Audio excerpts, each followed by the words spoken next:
नमस्ते फ्रेंड्स, कैसे हैं आप सभी। और फ्रेंड्स, आप सभी का मेरी चैनल में बहुत बहुत स्वागत है।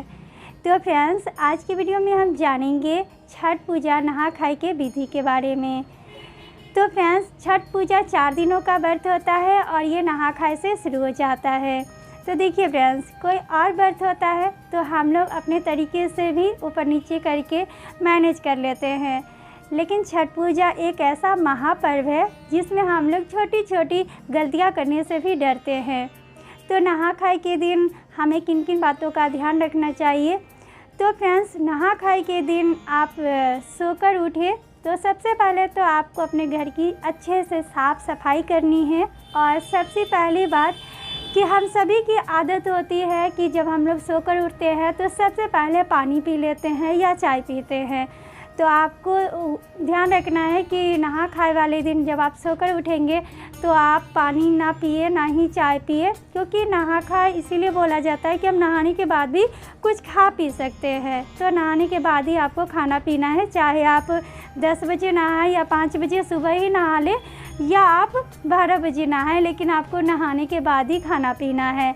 लेकिन ऐसा हो नहीं पाता है कि हम नहा खाए वाले दिन सुबह सुबह ही नहा लें, क्योंकि इसमें काम बहुत ज़्यादा हो जाता है। तो नहा खाए वाले दिन आपको पहले तो घर को अच्छे से साफ़ सुथरा करना है।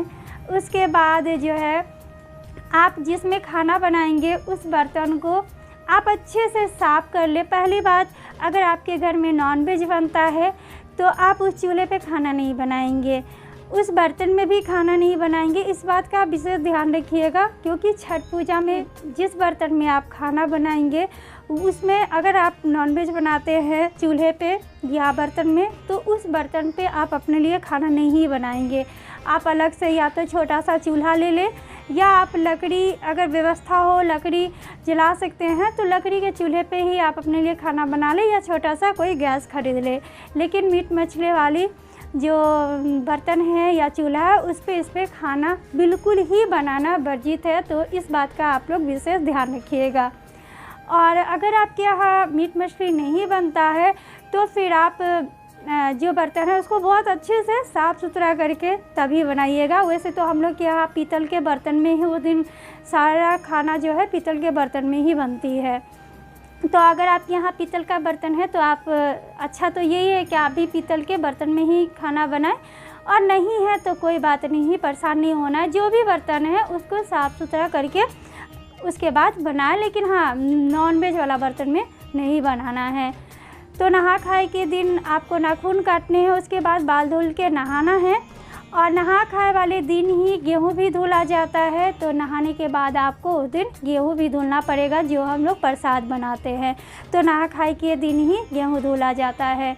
तो गेहूँ भी जिस बाल्टी में आप धोएंगे, जिस बर्तन में आप लोग धोएंगे, तो ध्यान रखिएगा कि जिसमें आप लोग कपड़ा धुलते हैं उसमें गेहूँ मत धुलिएगा। आप कोई साफ़ सुथरा बाल्टी हो या कोई बर्तन हो उसी में आप गेहूँ धुलेंगे। और जिस पे आप गेहूँ फैलाएंगे पहले तो आप उस जगह को अच्छे से धुल लेंगे, और गेहूँ साफ़ कपड़े में जो है वो सुखाया जाता है। और गेहूँ जब आप फैलाएंगे तो वहाँ पर एक आदमी उस जगह पे आप ध्यान रखने के लिए उस आदमी को बैठा भी दे कि कहीं चिड़ियाँ वगैरह जूठा ना कर दे। बच्चे ही, छोटे बच्चे ही है, नहीं समझते हैं, वही उठा के फेंक ना दे। तो ये सब चीज़ों का जो है वो बहुत ही ध्यान रखना पड़ता है। और घर में अगर आपके यहाँ छोटा बच्चा है तो उसको पहले से ही थोड़ा सा समझा दे कि कोई भी चीज़ को बिना पूछे हाथ ना लगाए। तो ये सब चीज़ जो है ना बहुत ध्यान रखना पड़ता है, क्योंकि छठ पूजा है महापर्व इसीलिए बोला गया है, क्योंकि ये पर्व भी बहुत कठिन है। इसका जो नियम है वही बहुत कठिन है, इसको करना बहुत ज़्यादा कठिन हो जाता है। तो इसलिए थोड़ा सा नियम निष्ठा का आपको अच्छे से ध्यान रख के करना पड़ेगा। तो उस दिन जो है खाने में चने की दाल बनती है और चावल बनती है, लौकी की सब्ज़ी बनती है। और एक चीज़ और ध्यान रखिएगा कि खाना आप जो भी बनाएंगे उसमें सरसों का तेल नहीं डालना है। आप या तो रिफाइंड तेल में बनाएंगे या आप चाहे तो आप घी में बनाएंगे। तो जो खाना है सरसों तेल में नहीं बनाना है, ये बस ध्यान रखना है कि सरसों तेल में बनाना। बाकी पकौड़ी वगैरह आप बना ही सकते हैं, बैगन नहीं खाना है और बाकी आलू गोभी ये सब हम खा सकते हैं। रात के खाना में भी हम जो है रोटी और लौकी की सब्ज़ी ये सब चीज़ें खा लेंगे। और उसके अगले दिन तो निर्जला व्रत ही हो जाती है, तो उस दिन कुछ खाना पीना ही नहीं है। रात में आप जो गुड़ की खीर, हम लोग के यहाँ तो गुड़ की खीर बनती है, तो गुड़ की ही खीर जो है वो बनती है और वही हम लोग खाते हैं। तो अगर आपके यहाँ गुड़ की खीर बनती होगी तो वही गुड़ की खीर उस दिन खानी है। तो नहा खाए के दिन ही जो है नहाने के बाद ही आपको खाना है। शाम में रोटी सब्ज़ी जो भी है आप बना ले, खा ले अच्छे से। आप चाहे तो दूध वगैरह भी ले सकते हैं रात में, तो आप ये सब ले लें।